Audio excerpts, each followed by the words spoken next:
بریسی plus کے بنجر اور بے آب و گیاہ زمین کو ایک خوبصورت اور سرسبز قطع زمین میں بدل دینے کے لیے شاہ نے بھاری مقدار میں گھاس کے ساتھ ساتھ بیرون ملک سے 15,000 خوبصورت درخت اور تقریباً 20,000 پھولدار پودے بالخصوص گلاب منگوائے تاکہ ان کی مدد سے بریسی پلس کو ایک جنت ارضی میں بدلا جا سکے، اور اس کام کی ذمہ داری شاہ نے ورسلز فرانس کے ایک مشہور فلورسٹ جارج ٹروفو کو دی۔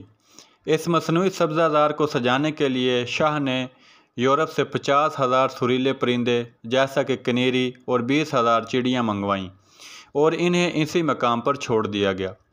سب پرندے پارٹی کے بعد چند دن میں ہی پانی کی کمی اور گرمی کے باعث مر گئے، تو اس سبزہ زار کے لیے بھاری مقدار میں پانی کی بھی ضرورت تھی، جسے روزانہ شیراز سے سینکڑوں واٹر ٹینکرز کی مدد سے بریسی پلس پہنچایا جاتا تھا۔ مہمانوں کی رہائش کے لیے بریسی پلس میں باغات کے بیچوں بیچ 50 عدد لگژری اور بے مثال حد تک پراشائش خیمے نصب کیے گئے، جنہیں ایک ستارے کی شکل میں 5 لڑیوں میں نصب کیا گیا۔ اس کے بیچوں بیچ کئی فواروں سے لیس ایک شاندار بڑا تالاب تعمیر کیا گیا۔ اس کے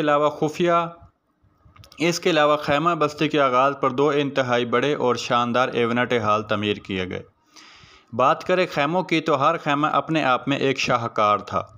ان خیموں کو فرانس کی میسن جانسین کمپنی نے پیرس کے قریب ایک ایئر فیلڈ میں تیار کیا گیا، جس کے بعد انہیں سینکڑوں پروازوں کے ذریعے ایران منتقل کیا گیا۔ ہر خیمے کا سائز ایک 5 مرلے کے مکان جتنا تھا۔ دنیا کے مہنگے ترین رنگا رنگ دلکش فرنیچر، پردوں، پینٹنگز، ڈیکوریشن اور قالینوں سے مزین ہر ایئر کنڈیشنز خیمے میں 2 bed room, 2 bath room, 1 sitting روم اور 1 کچن بمائے 24 گھنٹے کک اور ملازمین کے موجود تھا۔ ہر خیمہ ایک ملک کے مہمانوں کے لیے تھا۔ مہمانوں کی تواضع کے لیے شاہ نے دنیا میں دستیاب سب سے عمدہ اور لذیذ کھانوں اور سب سے مہنگے مشروبات کا انتظام کیا، اور اس سب کا انتظام شاہ نے اس دور میں دنیا کے سب سے بہترین ریسٹورنٹ میکسیم کے ذمہ کیا، جس کا تعلق فرانس سے ہے۔ میکسیم نے جو سامان کئی پروازوں کے ذریعے بریسی پلس منتقل کیا، اس میں 18 ٹن پھل، سبزیاں اور دیگر سامان، 3,80,000 انڈے، 2700 کلو گرام بیف، پورک اور دمبے کا گوشت، 1280 کلو گرام چکن اور مچھلی، 30 کلو گرام کاویہ مچھلی کے انڈے جو دنیا کی سب سے مہنگی غذا ہے، سالم، ہرن، مور اور دیگر جانور، 30 ٹن برتن اور کچن کا سامان، 2500 بوتل شیمپین، 1000 بوتل برگنڈی، 1000 بوتل بورڈر اور درجنوں دیگر اقسام کی مہنگی شراب منگوائی گئی۔ کیونکہ اس دعوت پر پوری دنیا کے سربراہان مملکت نے شرکت کرنی تھی، تو ظاہر ہے اس کی سیکیورٹی اپنے آپ میں ایک بہت اہم ایشو تھی۔ اس مقصد کے لیے شاہ نے 65,000 فوجیوں اور پولیس اہلکاروں کو بریسی پلس اور اس تک پہنچنے کے لیے سبھی راستوں پر تعینات کیا۔ پارٹی سے کئی ماہ پہلے ہی ایک ملک گیر کریک ڈاؤن میں شاہ نے ہر ایک ممکنہ شخص کو گرفتار کروا کے قید کر دیا کہ جو شاہ کا مخالف تھا یا شاہ کی حکومت سے معمولی سا بھی اختلاف رکھتا تھا۔ پارٹی کے ایام میں تو شاہ نے ایران کے سبھی سرحدی گزرگاہوں تک کو بند کروا دیا۔ اس عالیشان ایونٹ کے لیے شاہ کی حکومت نے 1 سال قبل ہی دنیا کی مشہور media companies, T V channels, اخبارات اور جرائد اور دیگر ذرائع ابلاغ سے رابطہ کر کے اس ایونٹ کی کوریج کے سلسلے میں کام شروع کر دیا۔ ایرانی فلم بورڈ نے اس ایونٹ پر ایک باقاعدہ فلم بھی بنائی، جسے فلیمز آف پرشیا کا نام دیا گیا۔ 1 سال تک یہ اپ کمنگ پارٹی پوری دنیا کے میڈیا پر چھائی رہی۔ اب بات کرتے ہیں اس پارٹی کے مہمانوں کی۔ Heads of state Australia, Finland اور سوئٹزرلینڈ، وزرائے اعظم فرانس، اٹلی، جنوبی کوریا اور سوازی لینڈ، صدر مملکت بلغاریہ، برازیل، ترکی، Hungary, Czechoslovakia, Indonesia, Pakistan, لبنان، انڈیا، جنوبی Africa, Senegal, Zaire, Mauritania, Yugoslavia, Romania, governor general Canada Australia, نائب صدر امریکہ، سفیر چین، ڈپٹی چیئرمین پولینڈ، شہنشاہ ایتھوپیا، شاہی جوڑے ڈنمارک، بیلجیم، نیپال، یونان، بادشاہ اردن، ناروے، لیسوتھو، امیر بحرین، قطر، کویت، ابوظہبی، سلطان عمان، شہزادی افغانستان، شہزادے اور شہزادی بطور couple, Luxembourg, Liechtenstein, Monaco, France, Sweden, Spain, Italy, Japan, مراکش، شہزادہ تھائی لینڈ، شاہی رکن ملیشیا، نمائندہ ویٹیکن سٹی اور چیئرمین روس۔ 14 اکتوبر 1971 کو رضا شاہ پہلوی مہمانوں کے استقبال کے لیے بذات خود شیراز پہنچا۔ مہمانوں کو 200 بلٹ پروف لیموزین گاڑیوں کے ذریعے بریسلپلس پہنچایا گیا۔ اس سپہر تقریبات کا آغاز ہوا اور شاہ نے سب مہمانوں میں سے ایک مختصر خطاب کیا جس میں اس نے اپنے ملک کے عظیم ماضی اور پر امید مستقبل کا ذکر کیا، جس کے بعد سبھی مہمانوں کو ان کے خیموں تک پہنچا دیا گیا۔ دنیا کی تاریخ میں پہلی مرتبہ پورے کرۂ ارض سے اتنی بڑی تعداد میں بااثر شخصیات ایک مقام پر اکٹھی ہوئی تھیں۔ شام کے وقت مہمانوں کو ایک بڑے ہال میں قائم سوشل کلب سے مستفید ہونے کا موقع دیا گیا۔ اس کلب میں ایک استقبالیہ، ایک شراب خانہ، ایک ریسٹورنٹ اور ایک جوا خانہ شامل تھا۔ ساتھ ہی یہاں 20 میک اپ سلون اور ہیئر ڈریسنگ 4 سلون برائے مرد حضرات بھی قائم کیے گئے تھے، جن کے لیے پورے دنیا کے ٹاپ میک اپ آرٹسٹوں اور ہیئر ڈریسرز کو بلوایا گیا تھا۔ ساتھ ہی ایک بنکر بھی تعمیر کیا گیا جس کا مقصد خواتین کے زیورات اور دیگر قیمتی چیزوں کو حفاظت سے رکھنا تھا۔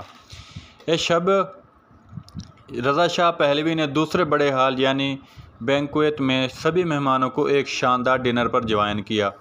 اس بینکویٹ کا ایک ایک انچ دنیا کے سب سے ماہر اور مہنگے پروفیشنل ڈیزائنرز نے تیار کیا تھا۔ قیمتی فرنیچرز، خوبصورت فانوسوں اور سونے چاندی کے برتنوں کا تذکرہ نہ کرنا بھی ناانصافی ہوگی۔ ڈیزائننگ ٹیبل کی لمبائی 70 میٹر تھی جس پر بچنے قیمتی کپڑے کو تیار کرنے میں 125 خواتین نے 6 ماہ کام کیا تھا۔ پوری دنیا کی تاریخ میں پہلا اور اب تک کا واحد موقع تھا کہ 6 براعظموں اور 20 ممالک کے سربراہان مملکت ایک جگہ میز پر اکٹھے ہوئے تھے۔ ان 600 مہمانوں کو دنیا کی سب سے قیمتی اور مزین کھانوں اور دنیا کے سب سے مہنگے مشروبات سے محفوظ کیا گیا۔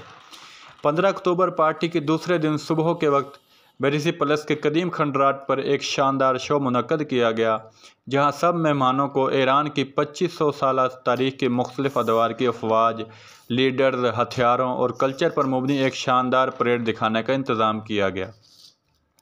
اس پریڈ کے لیے 12,000 ایرانی فوجیوں کو مختلف ادوار کی ایرانی فوج کی وردیوں، زرہ بختر ہتھیاروں، عمدہ گھوڑوں اور دیگر چیزوں سے مزین کیا گیا۔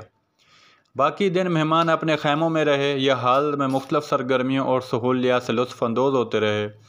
اسی رات بریسلپلس کے کھنڈرات پر مہمانوں کے لیے روشنیوں اور آتش بازی کی ایک بے مثال مظاہرے کا انتظام کیا گیا جسے دیکھ کر اتنے بلند مرتبہ مہمان بھی مبہوت ہو کر رہ گئے۔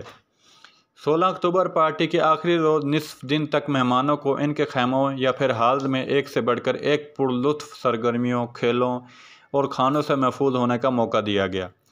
اس موقع پر کئی مہمان ایک دوسرے کے خیموں میں بطور مہمان آتے جاتے رہے جو کہ اپنے آپ میں ایک کمال کا ماحول تھا کہ جہاں دنیا بھر سے اہم ترین شخصیات ایک دوسرے کے پڑوس میں بطور ہمسایہ رہائش پذیر تھیں۔ دوپہر کو سبھی مہمانوں کو دارالحکومت تہران میں کچھ اہم تقریبات میں مدعو کیا گیا اور آخری رات شیرات ٹاور پر آتش بازی کی ایک اور شاندار مظاہرے کے ساتھ پارٹی کا اختتام ہو گیا۔ ٹائم میگزین کے مطابق اس پارٹی پر $100 ملین کا خرچہ ہوا جو کہ آج کے دور کے حساب سے کہاں کا کہاں پہنچ جاتا ہے۔ بلا شبہ یہ پارٹی ایک کامیاب ترین ایونٹ تھا جس نے کچھ ماہ کے لیے ایران اور شاہ کو پوری دنیا کی میڈیا کی زینت بنائے رکھا، لیکن پارٹی کے اختتام کے کچھ عرصے بعد ایران سمیت پوری دنیا سے یہ سوال اٹھنے لگے کہ ایک غریب ملک جہاں کے 50% سے زیادہ آبادی غربت سے نیچے جینے پر مجبور ہے، اسے $100 ملین ایک ایونٹ پر لگانا کیا زیب دیتا ہے۔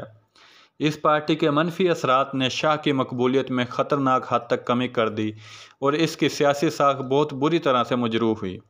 ساتھ ہی ایران میں شاہ کے خلاف تحریک ہر گزرتے دن کے ساتھ زور پکڑتی چلی گئی اور 1979 میں انقلاب ایران کے چلتے شاہ کی حکومت کا خاتمہ ہو گیا۔ شاہ ایران سے فرار ہو کر مصر پہنچ گیا۔ 27 جولائی 1980 کو جلا وطنی کے دوران ہی مصر میں ہی شاہ کا انتقال ہوا۔ ان 3 دنوں کے بعد بریسلپلس کا مقام پھر سے متروک اور ویران ہو گیا۔ آج وہاں ان خیموں کے محض کچھ رنگ آلود سانچے ہی باقی پڑے رہ گئے ہیں۔ دوستو میری ویڈیو کیسی لگی پلیز کو کمنٹ باکس میں کمنٹ ضرور کیجیے گا۔ ویڈیو اچھی لگی تو پلیز لائک ضرور کیجیے گا اور شیئر ضرور کیجیے گا۔ یہ سب تاریخ پہ مشتمل ہے اور یہ حقیقت ہے۔ آج کے لیے اتنا ہی دوستو، اگلی ویڈیو کے لیے انشاءاللہ جلد حاضر ہوں گے، تب تک کے لیے